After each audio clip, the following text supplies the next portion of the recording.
우리가 살아가는 삶의 자리에는 도무지 이해할 수 없는 순간들이 참 많습니다. 하나님께서 지켜주신다 말씀하시는데 그 보호가 잘 느껴지지 않는 자리로 이끄실 때도 많다고 여겨지기 때문입니다. 믿음으로 살아가려 하는데 그런 상황들 속에서 질문만 더욱 많아지기 마련이죠. 이런 상황 속에 오늘 우리는 도대체 어떻게 해야 될까? 어떤 것이 하나님의 뜻이며 우리가 취해야 될 믿음의 태도는 어떠해야 하는가? 오늘 이 본문을 통해서 이것에 관한 궁금증, 이것에 관한 우리의 방향성을 함께 생각해보는 시간이 될 수 있었으면 좋겠습니다.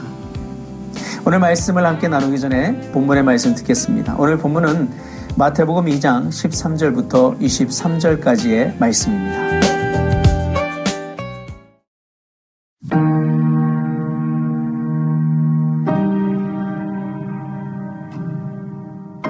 그들이 떠난 후에 주의 사자가 요셉에게 현몽하여 이르되 헤롯이 아기를 찾아 죽이려 하니 일어나 아기와 그의 어머니를 데리고 애굽으로 피하여 내가 내게 이르기까지 거기 있으라 하시니 요셉이 일어나서 밤에 아기와 그의 어머니를 데리고 애굽으로 떠나가 헤롯이 죽기까지 거기 있었으니 이는 주께서 선지자를 통하여 말씀하신 바 애굽으로부터 내 아들을 불렀다 함을 이루려 하심이라.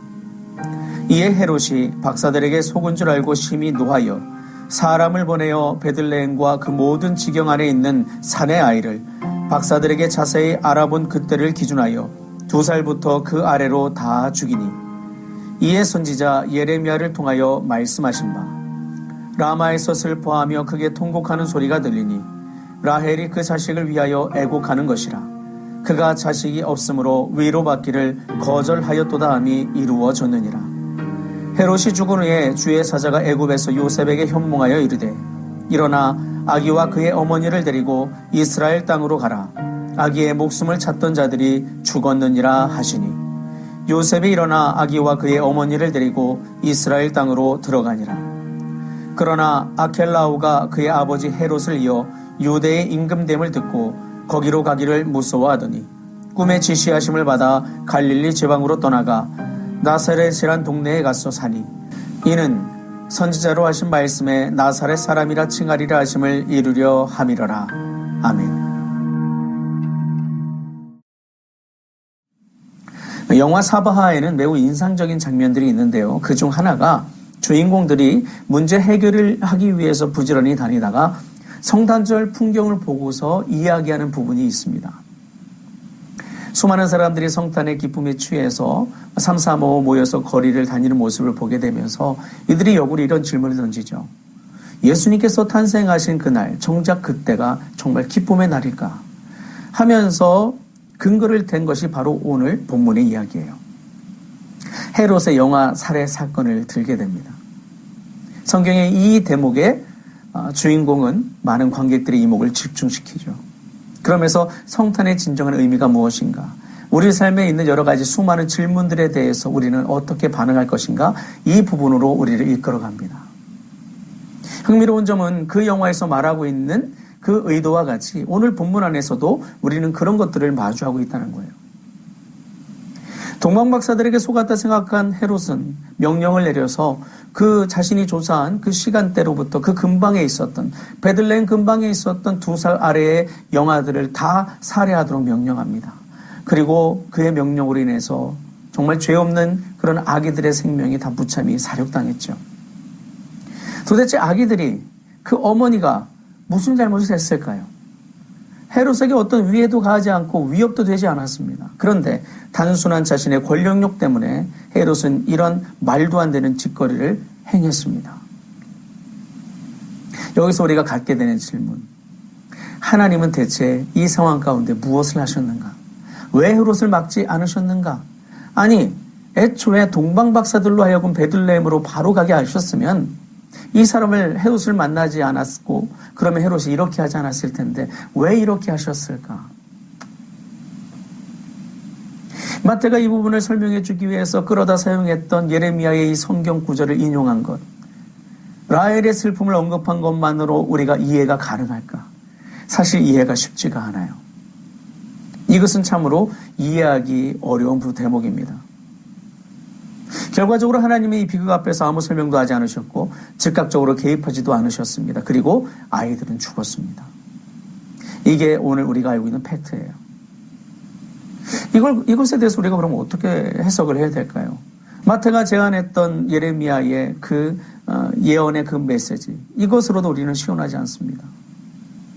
그런데 우리는 여기서 한 가지를 볼 수 있는 게 있어요. 그게 뭐냐면 예레미야 예언을 통해서도 하나님의 이 일하심에 대한 부분에 대해서 시원한 것이 나오지 않는데, 여기서 중요한 것은 성경이 울고 있는 라헬의 자리에 우리를 세우고 있다는 점입니다.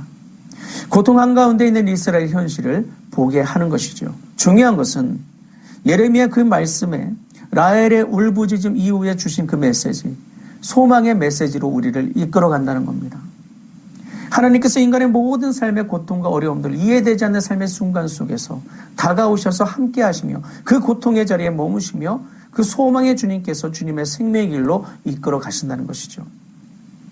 그 주님을 향한 신뢰의 자리로 가야 되는 것, 이것이 그 말씀에서 전해주고 있는 핵심이었습니다. 사실은 이런 고통과 어려움들은요, 이 본문의 시점에만 있었던 게 아니죠. 인간의 타락 이후 욕심으로 인한 욕망과 폭력, 그로 인한 피해와 신음은 계속해서 있어 왔습니다. 설명되지 않는 고통이 늘 우리 곁에 있어 왔죠. 중요한 점은요, 예레미야는 그 말씀을 통해 하나님이 그 가운데 소망으로 함께 하신다 하셨고요. 오늘 본문에서는 이 시대 속에, 이런 고통이 난무한 시대 속에 예수께서 오셨음을 분명히 드러내고 있어요. 중요한 건 오늘 그 자리에 예수 그리스도께서 계시다는 겁니다. 마태는 이 본문을 통해서 모든 고통의 이유를 설명해 주지 않습니다. 대신 고통 속에 있는 이들과 함께 하시기 위해 오신 예수님을 드러냅니다. 그분은 선한 목자가 되셔서 흩어진 자들, 상처 입은 자들을 긍휼로 이끄실 것입니다. 마태는 오늘 여기에 우리를 주목시키고 있죠. 자, 그러면 오늘 우리가 이런 질문하는 거, 하나님, 이 상황 속에서 왜 이러셨을까요? 이건 뭘까요? 질문하는 자체가 잘못일까요? 그건 아니에요. 다만 오늘 우리는 여기에서 왜 이러십니까, 하나님?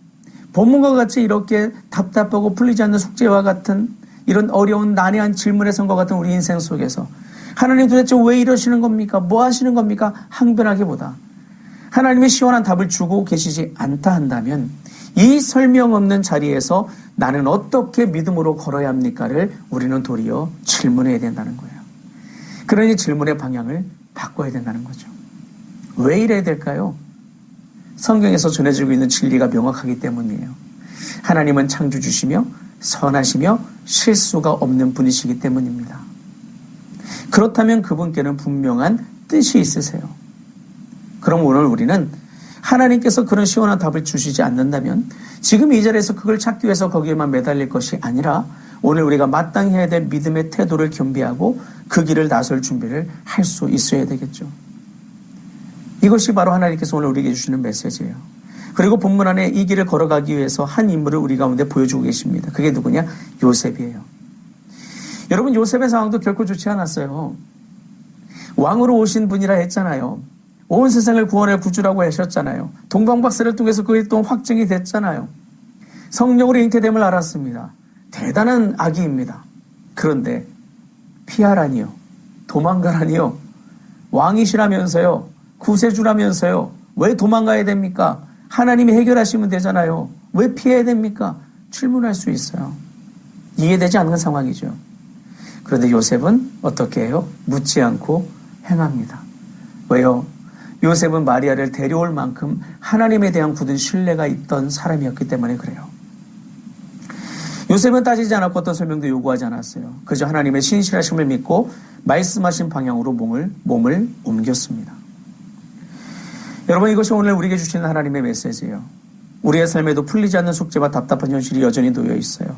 그러나 본문을 통해서 주님은 말씀하십니다. 설명되지 않는 그 자리에서도 하나님은 여전히 신실하시고 그 신실하심으로 일하고 계시다고 말이죠.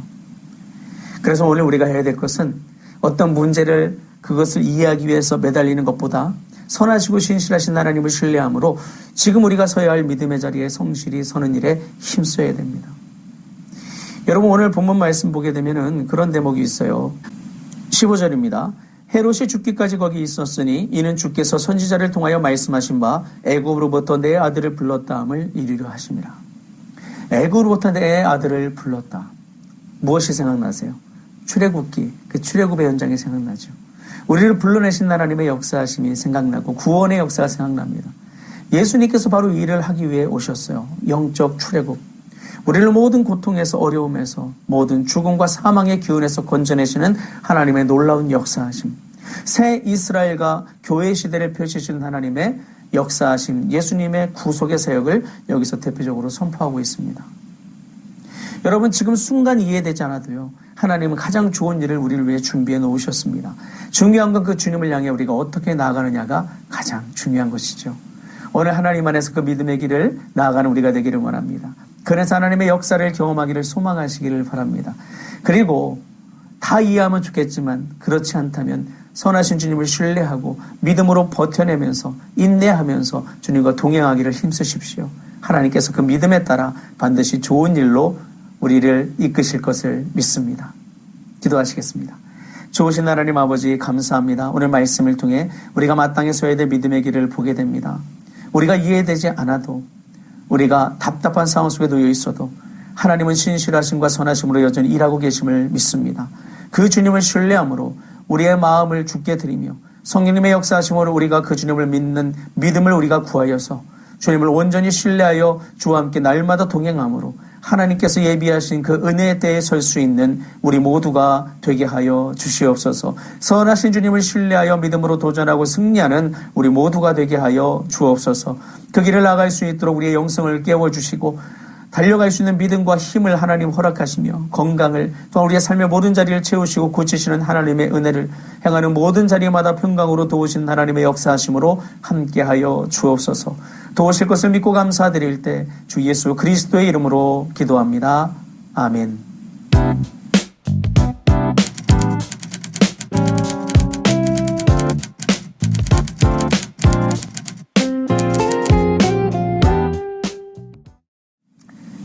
오늘도 우리의 힘이 되시는 주님 안에서 은혜의 길로 행하시는 여러분과 제가 될 수 있기를 주님의 이름으로 축원합니다. 주님 안에서 사랑합니다. 그리고 축복합니다.